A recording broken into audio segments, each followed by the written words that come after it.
Waqt intervista ma' Andrew Azzopardi fuq l-Artikej, il-President tal-Parlament Ewropew Roberta Metsola spjegat kif l-investiment fis-sigurtà li qed jiġi propost mill-Unjoni Ewropea jista' jiżgura biex jiżdied l-investiment fit-trasport, fl-infrastruttura, fis-saħħa u fl-edukazzjoni f'Malta. Mistoqsija mill-preżentatur tispjega kif ser jaħdem il-programm ta' 850 miljun euro.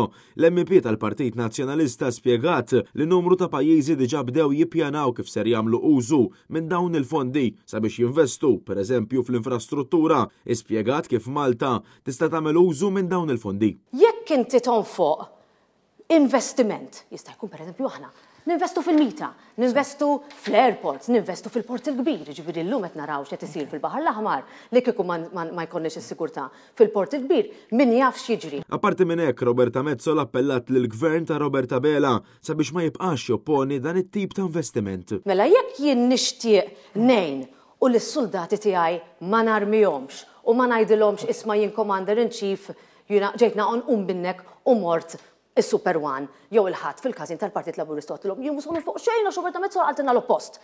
Jekk jiena nixtieq ninvesti fis-sigurtà tal-poplu tiegħi, jekk jiena sa nagħmel hekk, u mbagħad inti ma tiskattax ir-regola tad-deficit. Jiġifieri tista' tonfoq iżjed fuq l-edukazzjoni, fuq is-saħħa, fuq it-trasport, fuq flotta ġdida għal għawdex ta' kollu ikun possibbli. Fl-intervista Roberta Metsola ddiskutit ukoll bidliet fil-pożizzjonijiet tal-Prim Ministru Roberta Bela dwar in-newtralità ta' Malta.